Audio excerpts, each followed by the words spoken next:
Are we living a simulation? Is it an instant reality? Hello everyone, today I will be talking about instant reality. In case you are wondering who I am PB Flower and I host this channel where I talk about, I give a different perspective of the world around us and I try to tie in with whatever UG has said. So, is our world created instantly as we look at it? So that's what I'm trying to explore. And the short answer to that is yes, it is. And it has been scientifically proven for the science nerds. And the experiment is called Double Slit Experiment. And it was done on energy, so beam of energy, which is light. It was by sending a beam of light through two horizontal slits. And first, it didn't just go through the two slits and form an image of two slits on the opposite wall. It didn't. It instead behaved like a wave particle and imaged into many slits on the opposite wall. So essentially it pervaded. Okay, so if you are standing over here where the light is passing from through the two slits and you look at the opposite wall, you'll see many slits. Okay, so you're essentially witnessing it and then you can see all the slits on the opposite wall. But as soon as the scientist who was doing this experiment put two detectors right after the light has passed through the slits, so it's watching it, it's trying to detect the path of the light, suddenly the image on the opposite wall is only of the two slits that the light is passing from. It's no more pervading. So this we can interpret it as everything looks a certain way when we observe it.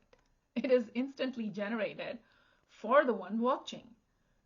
And that is why I'm like really skeptical of observing the universe through the technology that we have, like the telescope or with our naked eye even. First of all, it is stale data as per the scientific law, which the telescope is looking at something light years away, so obviously it is how it existed that many light years back, in the past. So what you're looking at is as old as the time it took for the light to reflect the image back to you. And since it is a detector, like in the double slit experiment, the image might only be true to the one watching it. It could be many. It could essentially just be waves and not actual matter. So around a week or so, actually, I think it's been more than a month ago, my husband was just standing there and he was discussing my book, Yama Eko Maya, and we were just talking about the concepts that I have put in it. And he all of a sudden just started talking and saying that it was kind of like babbling, and he said that we generate matter when we look at it. So he kept saying that. He said, I think it's generated instantly and then it goes away. So, and it is being created and destroyed instantly. And it's kind of the similar thing that Buddha came across.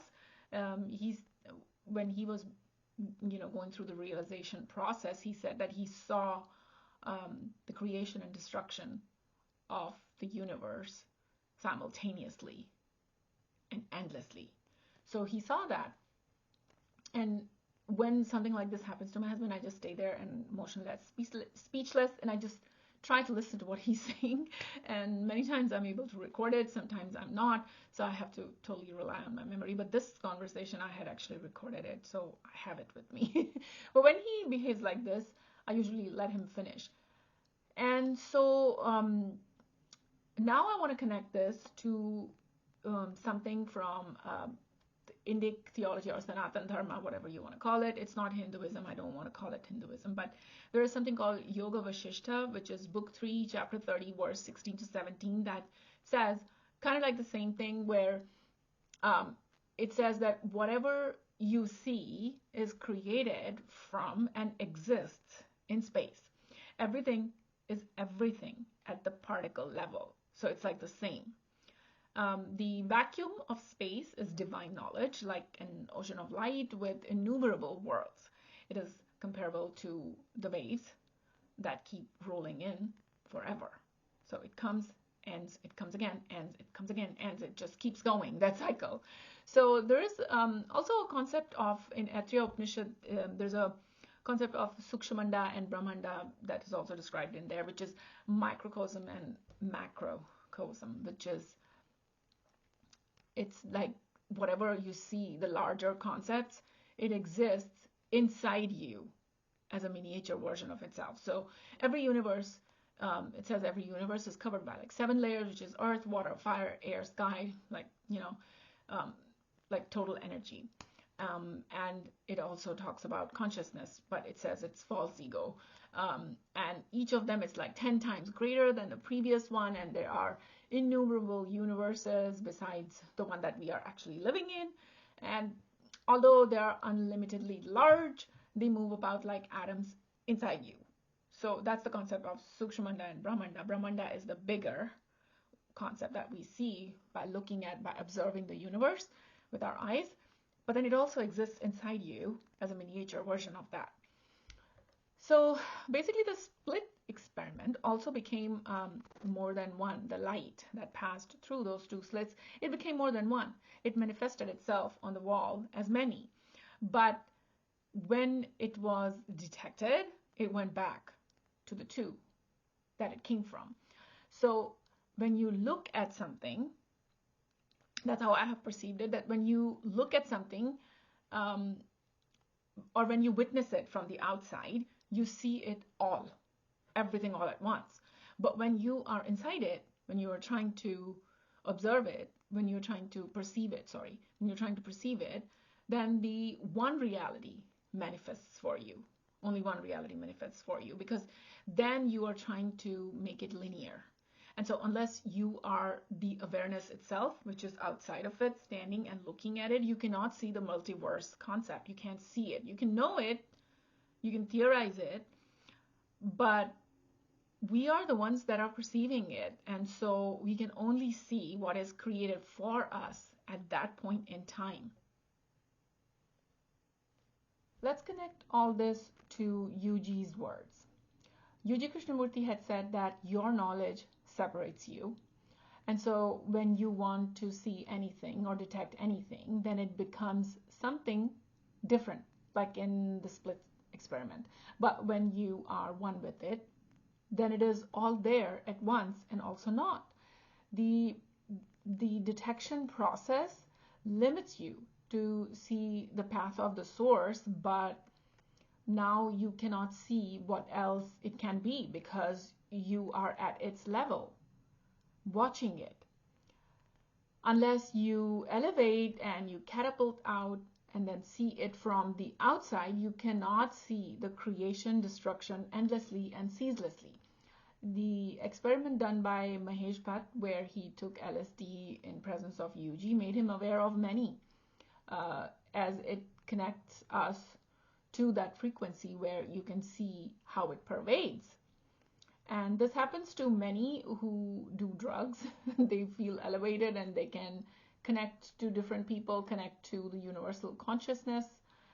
Basically, they come in the knowledge of everything. So I feel UG was connected to the pervasive frequency at all times.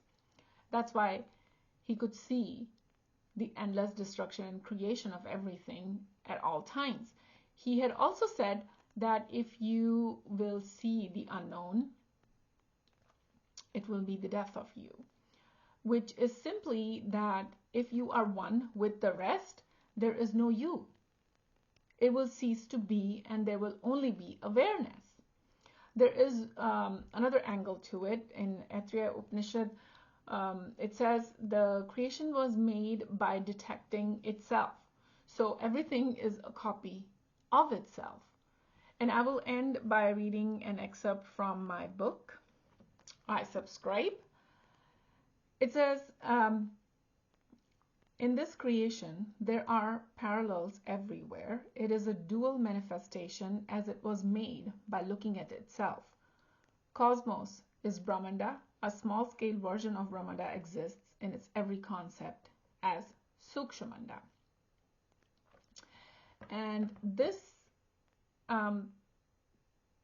this main character in my book, I Subscribe, basically what he did was he created human-like machines by looking at humans. So he replicated humans into machines, which are organic machines, not just machines. And then he replaced them, like he ended human race by doing that. So anyway, if you get a chance, please go ahead and read that book. It is on Amazon.com. It is very abstract, and it has got lots and lots of philosophy in it. But yeah, I'll appreciate if you can go ahead and read it and leave a review on Goodreads and Amazon. All right, well, thank you so much for listening. Let me know in comment section if I need to improve on something or if I have got something differently from how you have. Bye-bye.